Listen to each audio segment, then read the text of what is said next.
The early light over Lancaster spilled through the curtains as Henry Collins parked his old Ford by the curb. The street was quiet, wrapped in a kind of stillness only small towns knew on a Saturday morning. He stepped out, adjusted the collar of his wool coat, and stood for a moment in the cool air before walking toward his daughter's porch. He never rang the bell.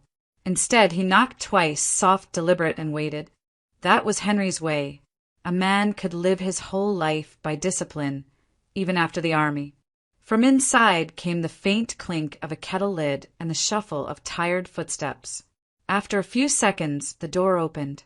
Kate Bennett smiled, the kind of smile that tried to look effortless but faltered around the edges. She wore her old sweater over scrubs, hair pulled into a loose bun. "Morning, Dad." "You're early," she said, stepping aside. "Always am," he replied with a small grin. "Wanted to take Jake to the park before it gets crowded." "Jake's almost ready. He's upstairs finding his sneakers."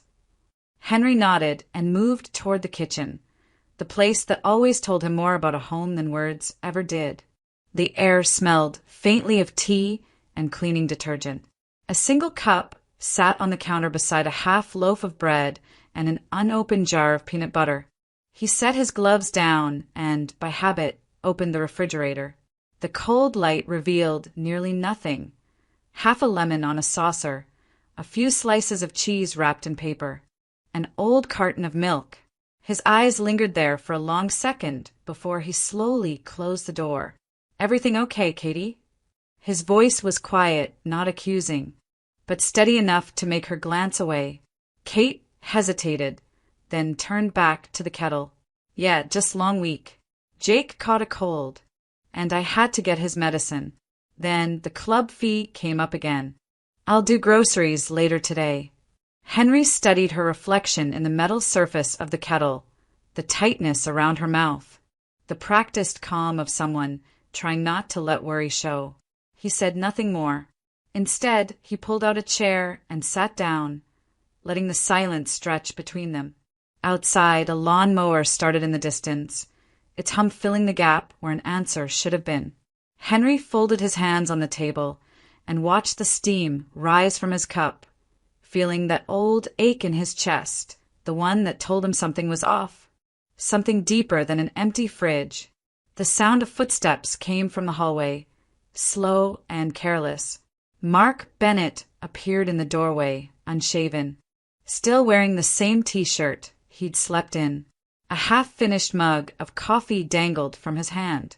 He glanced at Henry with the faint smirk of someone who wanted to appear amused rather than intimidated. "Well," he said, leaning against the counter, "early inspection, huh?" "Everything's fine, sir.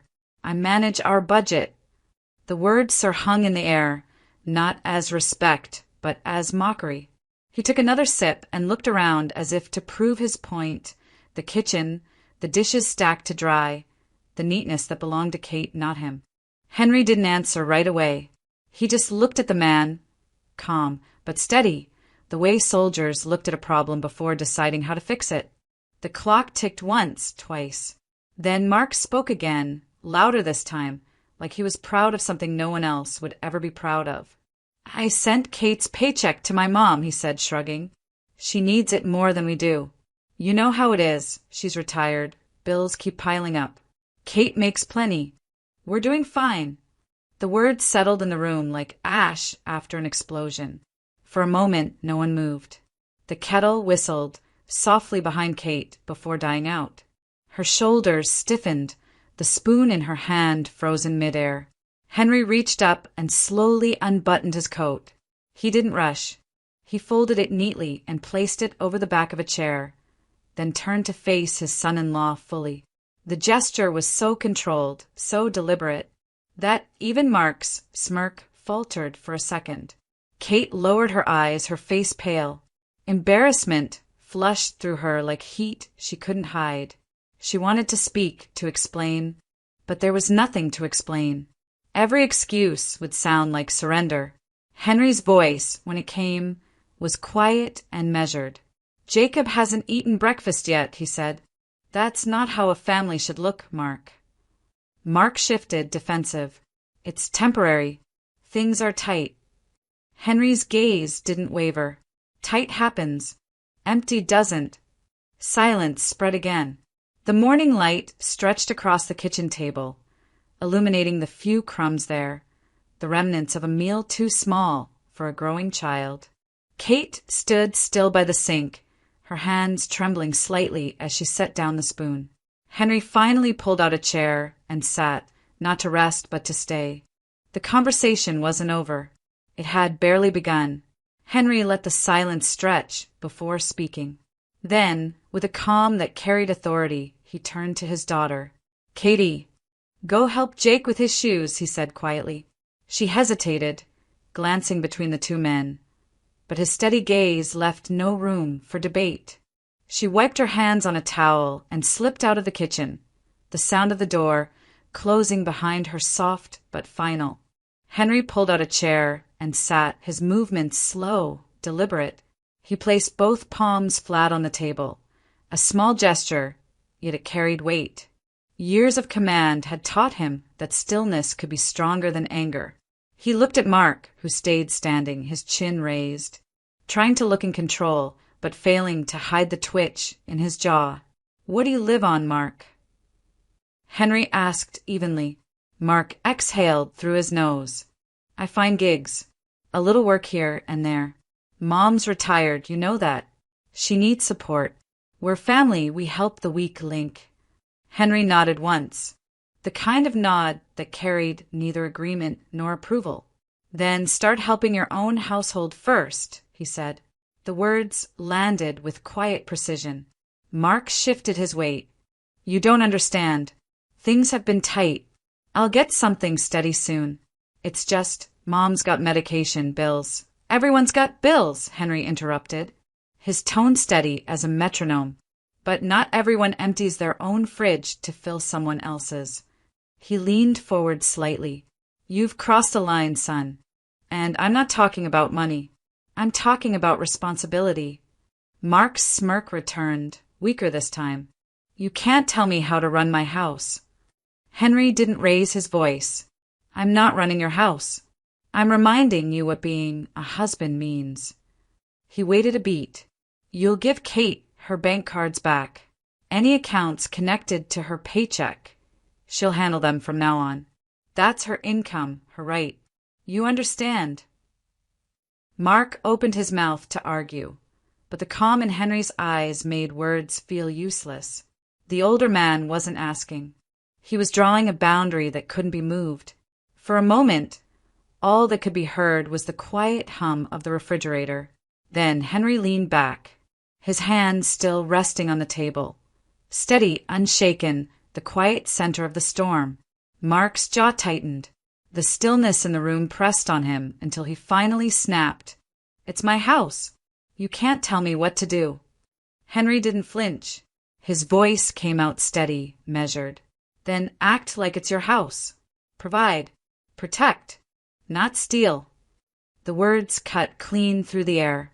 Mark's smirk twisted into something closer to anger, but he found nothing to strike back with. Henry's gaze was unwavering, the kind that didn't need to shout to be heard. For a long moment, the two men just stared at each other, one burning with pride, the other anchored by conviction. Finally, Mark exhaled sharply, the sound of surrender hidden under irritation. He pulled his wallet from the counter, tossed it open, and yanked out 3 debit cards. They hit the table with a sharp slap. "Here," he muttered bitterly. "Just don't talk to my mom." Henry didn't move for a moment. Then he picked up the cards, one by one, stacking them neatly. "Your mother isn't the issue," he said quietly. "You are." Mark looked away, jaw working, fingers tightening around his coffee cup until the knuckles whitened. He didn't speak again. The sound of the refrigerator hum filled the silence, soft but unrelenting. Henry slipped the cards into his coat pocket, stood, and called out, "Katie, get Jake ready. We're going to the bank." From the hallway came Kate's uncertain voice. "Right now." "Right now," Henry confirmed. "It won't take long." She appeared with her coat in hand, eyes flicking from her father to her husband. The tension in the room was almost tangible. Mark avoided her gaze, pretending to be focused on something invisible on the floor. Before stepping out, Henry paused near the counter. "Kate, write a grocery list," he said evenly. "He'll need it." Kate hesitated, then grabbed a notepad from the drawer and began writing. Bread, milk, eggs, chicken, rice, apples. She tore the page off, folded it once, and placed it on the table beside Mark's cup. He stared at it for a long second, as though the handwriting itself accused him of something he'd rather not see. The list was ordinary, domestic, yet it said everything that needed to be said. As Henry opened the door, the morning light spilled in again, washing over the table the folded note, and the man sitting beside it, a man just beginning to realize what responsibility truly meant. The PNC Bank branch sat on the corner of Chestnut Street, its glass doors reflecting the bright midday sun. Inside, the air was cool and still, the kind of quiet that made people lower their voices instinctively. Henry held the door for his daughter and grandson, nodding politely at the greeter near the front desk. Kate clutched her folder of pay stubs and ID cards, her fingers trembling slightly. She had walked through bank doors 100 times before, but never for herself. Henry guided her toward one of the open desks, where a middle-aged woman in a navy blazer smiled warmly. Her nameplate read Cheryl Henderson Account Specialist. "How can I help you today?" Cheryl asked. Kate hesitated, glancing at her father. Henry gave a short nod. "We'd like to open a separate checking account for my daughter," he said. "She'll be the only one with access. Her direct deposit needs to be transferred here." "Of course," Cheryl replied, typing quickly. "Do you already have an employer direct deposit set up?" "Yes," Kate said softly. "It's with County Health Clinic. I just need to change where it goes." "No problem. We'll fill out the routing and authorization forms." As the printer hummed to life, Henry watched her closely, his hands folded neatly in front of him. When Cheryl handed over a form, she smiled again. "Would you like to add security alerts? It'll notify you any time there's a withdrawal or transfer." Kate looked uncertain. Henry leaned slightly closer. "Every notification matters, Katie. It's not control. It's awareness." Something shifted in her expression, an almost invisible exhale of tension. She nodded. "Yes, please add them." She signed each line slowly, the way people do when they're reclaiming something they'd forgotten belonged to them. When it was done, Cheryl handed her a new debit card and a thin envelope with account details. "You're all set, Mrs. Bennett. You'll get your card activated in about 10 minutes. Kate thanked her quietly. When they stepped back outside, the sunlight felt warmer than before. Across the street stood a Weiss Markets. Without a word, Henry turned the steering wheel and pulled into the lot. Inside, he pushed the cart while Kate moved carefully through the aisles, choosing what mattered most: milk, pasta, canned soup, apples. Henry added a bag of oatmeal and smiled faintly when she noticed. By the time they reached the register, her shoulders had softened.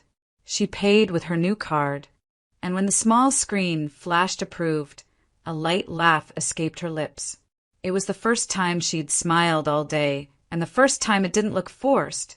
By the time they pulled into the driveway, the sun had started its slow descent, casting a pale gold light across the small front yard. The house looked still from the outside, too still. Henry carried 2 grocery bags in each hand, while Kate followed behind with Jake clutching her sleeve. When she opened the door, the familiar scent of coffee and detergent hung faintly in the air. Mark was still there, sitting at the kitchen table with his elbows propped on the surface, staring at nothing in particular. The TV in the living room played quietly, volume low enough to pretend he wasn't listening. As Henry set the bags down on the counter, Mark straightened a little, trying to look indifferent. "No one's kicking you out," Henry said calmly. taking off his coat.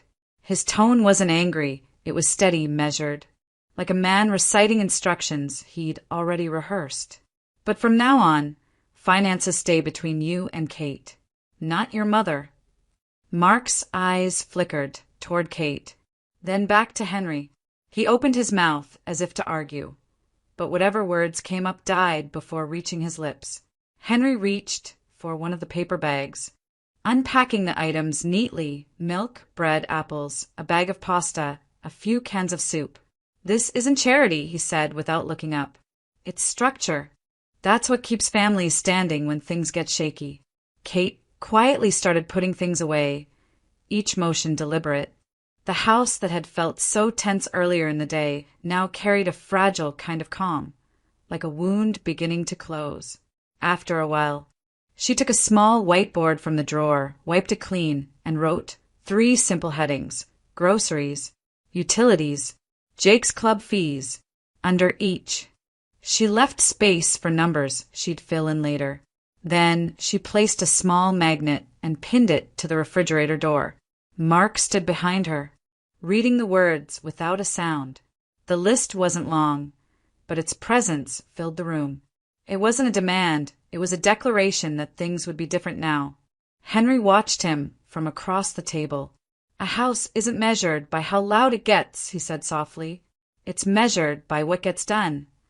Mark nodded once, barely perceptible but real.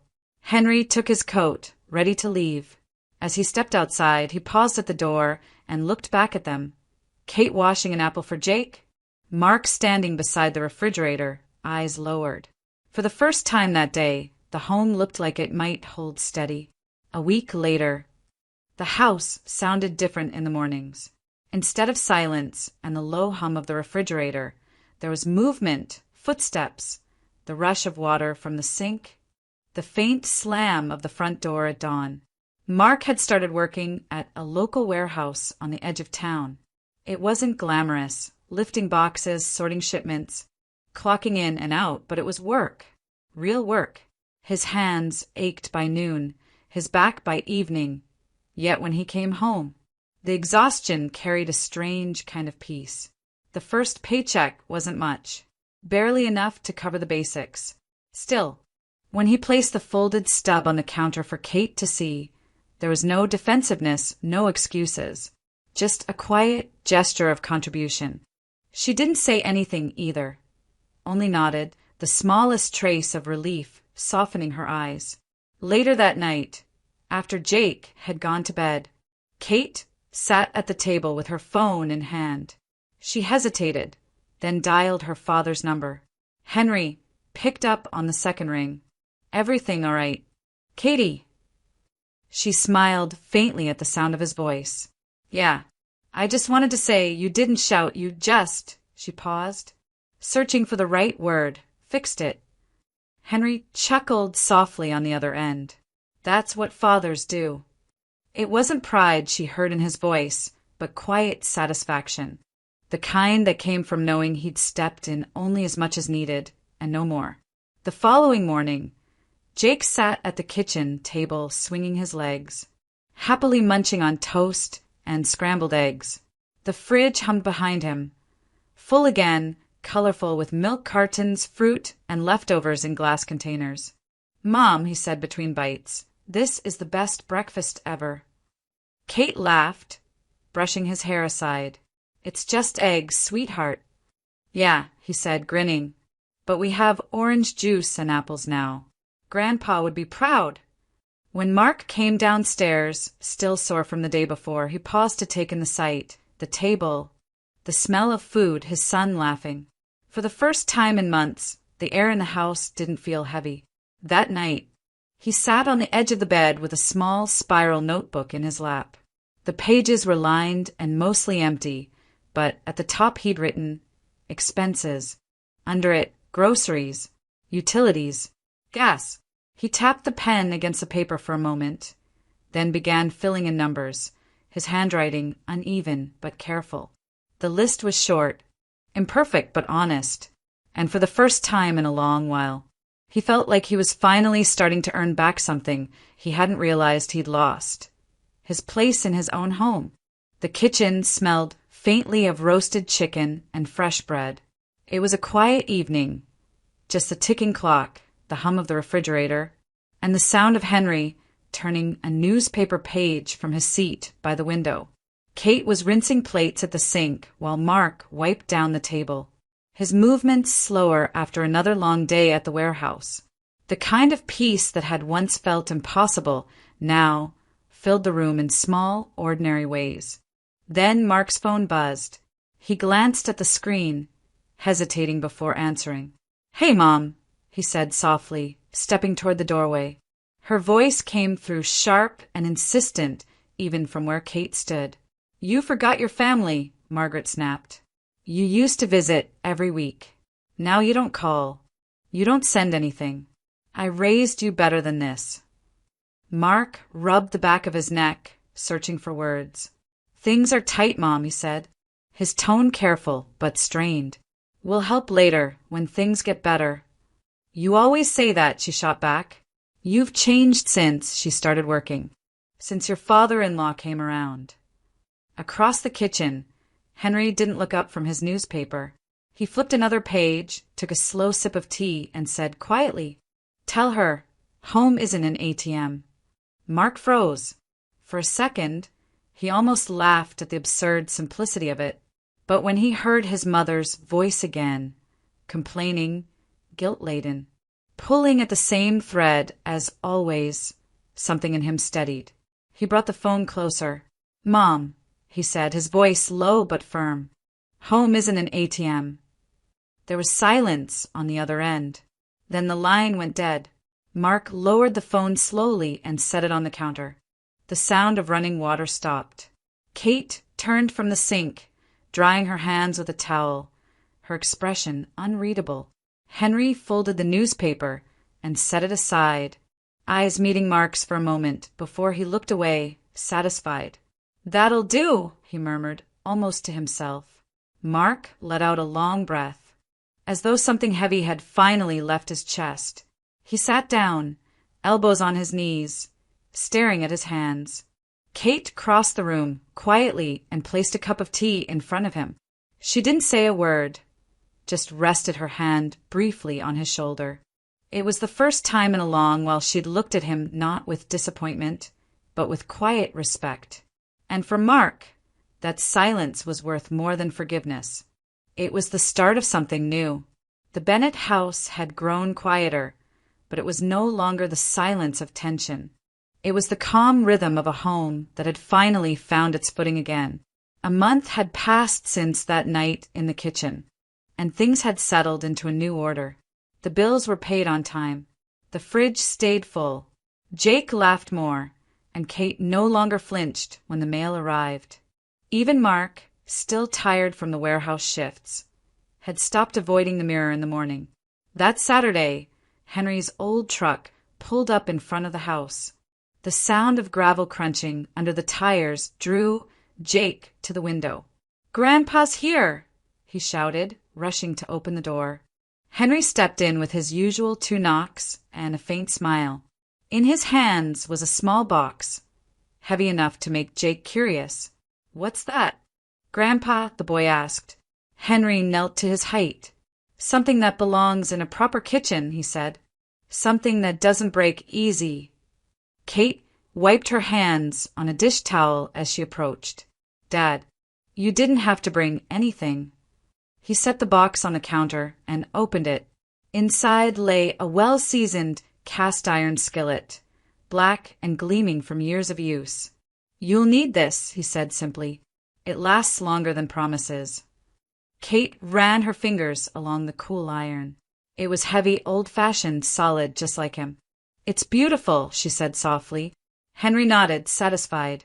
Then his tone shifted, low enough for only her to hear. "If he ever sends your money away again," he said, his voice calm but certain, "I won't talk. I'll act." Kate met his eyes. There was no fear in her expression, only quiet gratitude. "You won't have to," she replied. "He's trying, really trying." Henry looked past her toward the dining table. Mark was setting out plates while Jake filled glasses with ice. The small domestic scene spoke louder than words. He gave a small grunt of approval and took his seat. Dinner that night was simple: roasted chicken, mashed potatoes, green beans, but it felt different. No one raised their voice. No one filled the silence just to break it. Henry watched his daughter laugh softly at something Jake said. Watched Mark reach across the table to pass the salt without needing to be asked. The new skillet rested on the stovetop, catching the golden light from the kitchen window. It wasn't just a gift. It was a reminder of endurance, of care, of things built to last. And for the first time in a long while, Henry knew he could leave this house and trust it would stay standing. The morning sun had just begun to spill over the rooftops of Lancaster when Henry's old truck turned into the quiet street once more. The neighborhood looked the same: neatly trimmed lawns, the faint smell of coffee drifting from open windows. But for him, this visit felt different. It wasn't about fixing anything anymore. It was just a visit. He parked by the curb, took a breath of the crisp air, and walked up the familiar porch steps. 2 soft knocks, as always, followed by a pause. He never entered unannounced, even here. A moment later, the door opened, and Kate appeared, smiling in a way she hadn't in a long time. Her eyes were rested, her posture relaxed, her scrubs replaced by a cozy sweater. "Morning, Dad," she said. "Morning, Katie," he replied, stepping inside. The warmth of the house greeted him immediately. The faint sound of laughter from the kitchen, the smell of pancakes, the kind of life that had slowly rebuilt itself piece by piece. He set his coat on the chair and, by instinct, walked to the refrigerator. When he opened it, he found shelves lined with milk, eggs, butter, vegetables, and neatly stacked leftovers. Everything in its place, nothing missing. He stood there for a few seconds, letting the quiet satisfaction sink in. Then he closed the door gently, poured himself a cup of tea from the kettle on the stove, and took a seat at the table. Moments later, the sound of hurried footsteps echoed down the hallway. Jake appeared, his hair a mess, holding a small plate in his hands. "Grandpa, we made pancakes," he exclaimed, running to him. "I helped with the syrup." Henry chuckled, steadying the boy's arms before the plate tipped over. "I can see that," he said. "They smell like hard work and too much sugar." Mark entered next, carrying another stack of plates, his expression calm but lighter than before. He gave Henry a nod that said more than words ever could. Behind him, Kate smiled and poured orange juice into 3 glasses. For a while, no one spoke. They just ate together, the sound of forks on plates blending with the morning light. It was an ordinary breakfast, but ordinary had become the most extraordinary thing of all. When Henry leaned back in his chair, the faintest smile crossed his face. Justice doesn't always shout, he thought. Sometimes it arrives quietly, like a father's knock on the door,